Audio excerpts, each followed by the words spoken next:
பக்தர் இல்லையா? நடந்த சம்பவத்தை சொல்ல வேண்டிய கடமை எங்களுக்கு இருக்கின்றது. இந்த ஆட்சியை பொறுத்தளவில் அராஜகத்துக்கோ அத்துமீறலுக்கோ அடங்குகின்ற ஆட்சி இந்த ஆட்சி அல்ல. எங்கள் முதல்வர் அவர்கள் ஏற்கனவே இளைஞரணி மாநாட்டில் பேசியது போல் அன்பாக வந்தால் அரவணைப்போம், அதிகார திமிரோடு வந்தால் நிச்சயமாக முட்டி மோதி பார்த்து விடுவோம். இன்று காலையிலே இறை வழிபாட்டிற்காக சென்றிருக்கின்ற ஒரு நிகழ்வு, அதுவும் திருக்கோயிலே தேரோட்டம், ஆண்டுக்கு ஒரு முறை நடைபெறுகின்ற தேரோட்டம். அந்த தேரோட்டத்திற்கு சென்றிருந்த பொழுது அந்த மாவட்டத்துடைய அமைச்சர் மனோ தங்கராஜ், முன்னாள் அமைச்சர் சுரேஷ் ராஜன், மாவட்டத்துடைய நாடாளுமன்ற உறுப்பினர் ஒட்டுமொத்தமாக சென்றிருக்கின்றோம். அங்கே விரும்பத்தகாத கோஷங்கள், அவர்கள் பாரத் மாதா கி ஜெய் என்று சொல்வதில் எங்களுக்கு மாறுபட்ட கருத்தில்லை, சொல்லிக் கொள்கிறார்கள். அது திருக்கோயில் இல்லாமல் வெளியிடத்தில் சொல்லிக் கொண்டால் அதை பற்றி எங்களுக்கு கவலை இல்லை.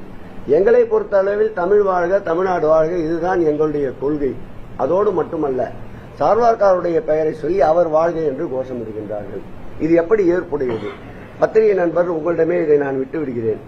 ஆன்மீகமும் அதன் அடிப்படையான பக்தியும் எதை உணர்த்துகிறது என்றால் அறத்தைத்தான் உணர்த்துகின்றது, அராஜகத்தை உணர்த்துவதில்லை. நாம் இந்துக்களிலே எடுத்துக்கொண்டால் கூட ஓம் ஓம் என்று நாம் சொல்வதுடைய பிரணவ மந்திரத்தின் அர்த்தம் என்னவென்றால் அமைதி, ஒழுக்கம், இறை அன்பு, இதுதான். அதேபோல் இஸ்லாமியர் என்ற சொல்லை கூட நீங்கள் பார்த்தால் அதில் வருகின்ற பொருளும் அமைதி, ஒழுக்கம், இவைதான். ஆமீன் என்று சொல்லுகிறோம் கிறிஸ்துவத்தில், அவருடைய பொருள் என்ன? அமைதி, அடக்கம். இவைகளைத்தான் நாம் பின்பற்ற வேண்டுமே தவிர அமைதி காக்கின்ற இடத்தில் மனிதநேயத்தை வளர்க்க வேண்டும், மதவெறியை வளர்க்கக்கூடாது. நாங்கள் தொடர்ந்து சொல்வது கலைகளை வளருங்கள், நாங்கள் உங்களோடு இருக்கின்றோம். கலைகளை வளருங்கள், நாங்கள் உங்களோடு இருக்கிறோம். கலவரத்தை வளர்க்காதீர்கள். நிச்சயம் அதில் தமிழகத்தில் அந்த கலவரத்துக்கு இடமில்லை. காலையில் நடந்த நிகழ்வுதான். நடுநிலையாளர்கள், பொதுமக்கள், அங்கு கூடி நின்ற அந்த 10-20 பேரை தவிர்த்து அனைவரும் அவர்களை பார்த்துத்தான் முகம் சுளித்தார்கள். மீடியா பலம் இருப்பதால் அங்கொன்றும் இங்கொன்றும் கட் செய்து எடிட் செய்து வெளியிடுகிறார்கள். உண்மையில் நடந்த சம்பவத்தை நீங்களே விசாரித்து உங்கள் மனசாட்சிக்கு ஏற்றாற்போல் நீங்கள் பதிவிடுங்கள்.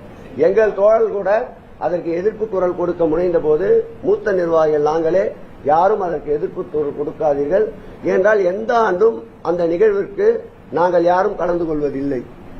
அவருடைய வீட்டு நிகழ்வை போல் அதை நடத்தி கொண்டிருந்தார்கள், கட்சி சார்ந்த நிகழ்வை போல் நடத்தி கொண்டிருந்தார்கள். இந்த ஆண்டு துறையுடைய அமைச்சர் என்ற வகையில் அதற்கு சென்றவுடன் அந்த திருக்கோயிலுக்கும் பல நன்மைகளை, பல உதவிகளை செய்திருக்கின்றோம். இந்த ஆட்சி தொடங்குகின்ற பொழுது 490 கோயில்கள் நம்முடைய திருவாங்கூர் தேவஸ்தானத்தில் இருந்ததை நீங்கள் நன்றாக அறிவீர்கள். 2021ஆம் ஆண்டு இந்த ஆட்சி தொடங்கிய போது அந்த திருக்கோயிலுக்கு, அந்த 490 திருக்கோயிலுக்கு வழங்கப்பட்ட அரசினுடைய மானியம் ஒட்டுமொத்தமாகவே 3 கோடி ரூபாய்.